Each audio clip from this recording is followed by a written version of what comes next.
आपको पता है कि किस तरह से हमारे हिंदू राजा जो थे, जिन्होंने बहुत सारी कुर्बानियां दिए हिंदुस्तान के लिए, उन राजाओं का सच्चाई, उन राजाओं की सच्चाई, उन राजाओं का बलिदान, उन राजाओं ने जो अपने कर्म किए इस देश के लिए, हिंदुस्तान के लिए, वो क्यों छुपाए गए हमसे? वो पूरा इतिहास क्यों छुपाया गया और किस तरह से छुपाया गया? कितनी बड़ी राजनीति थी इसके पीछे, आपको मैं इस वीडियो में बताने वाला हूं। लेकिन आप अगर पूरी सच्चाई जानोगे तो मैं गारंटी देता हूं आपके पैरों तले जमीन खिसक जाएगी।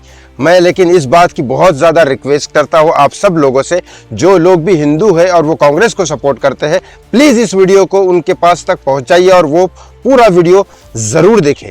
पता है आपको, कांग्रेस के राज में डायरेक्टली 1947 में जब हिंदुस्तान आज़ाद हुआ तब कांग्रेस ने पूरी कमान संभाल ली।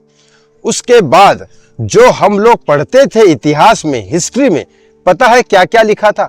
औरंगजेब के बारे में। औरंगजेब टोपी अच्छी सीता था, औरंगजेब अपने पिता बहुत ज्यादा क्रूर थे, इसके लिए उसको जेल में डाला था।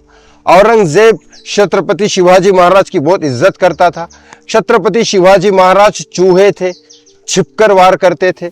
यहाँ तक कि संभाजी महाराज के बारे में भी बुरा बुरा कहा गया है। महाराणा प्रताप और कई सारे ऐसे हिंदू राजा थे जिनके बारे में सच्चाई छुपाई गई और थोड़ा थोड़ा करके बुरा बताया गया। और टीपू सुल्तान और बाजा अकबर और पता नहीं औरंगजेब और इनके बारे में अच्छाई बताई गई है। यहाँ तक ही नहीं, मैं जब औरंगाबाद में कुछ दिन था, जब मैंने एक बार दूर से देखा कि कुछ लोग औरंगजेब की कब्र पे फूल चढ़ा रहे।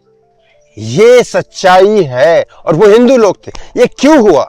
क्योंकि इतिहास में ऐसा लिखा गया था। हम जब बचपन में थे, जब बच्चे पढ़े लिखे होते हैं, मतलब पढ़ते हैं तीसरी चौथी पांचवी में, तब उनको नहीं पता होता है क्या है इतिहास क्या नहीं है। जो किताबों में लिखा है वही सच मान जाते हैं। तो यहां तक लिखा था कि अफजल खान को शिवाजी महाराज ने धोखे से मारा। वाह! वो अफजल खान ने पहले चाकू घोंपा, फिर शिवाजी महाराज ने उसको फाड़ दिया। तो ये थे शिवाजी महाराज की सच्चाई। शिवाजी महाराज एक जगह थे, पूरा उनको घेर रखा था मुगलों ने, फिर भी शिवाजी महाराज नहीं डरे, पूरे हिम्मत से उन्होंने किया। और संभाजी महाराज के साथ जो किया औरंगजेब ने, उस मतलब औरंगजेब जैसा शैतान आदमी पूरी दुनिया में कहीं नहीं है, ये भी मैं कहूँगा तो भी कुछ गलत नहीं है। लेकिन ये हमको क्यों सिखाया गया और कैसे सिखाया गया? ये पूरा कांग्रेस का कारस्थान है। कांग्रेस एक तरह से पूरी की पूरी तरह से मुसलमान है, मुसलमान को सपोर्ट करती है। अब ये मैं आपको सच्चाई बताता हूं, इसके पीछे सच्चाई क्या है।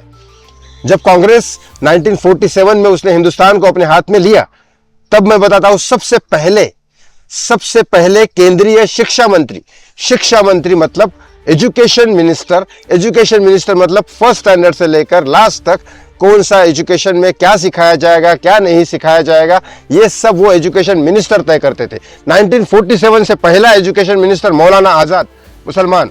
दूसरा हुमायूं कबीर, मुसलमान। तीसरा मोहम्मद करीम चागला, मुसलमान। फराखुद्दीन अली अहमद, मुसलमान। गुरुल हसन, मुसलमान। 1947 से लेकर 1977 तक सारे शिक्षा मंत्री मुसलमान। ऐसा कैसे हो गया? आप बताइए। 25 साल तक, 30 साल तक सिर्फ और सिर्फ मुसलमान ही शिक्षा मंत्री थे और कोई नहीं मिला इनको। ये थी इसके पीछे की सच्चाई। और इन्होंने हिंदू राजाओं को बुरा बताया और मुगल के राजाओं को, मुसलमान राजाओं को अच्छा बताया, और वो हमारे दिमाग में घुसाया गया। ये अगर आज बीजेपी सरकार अगर नहीं आती तो पता ही नहीं चलता, तब तो लोग यही समझते।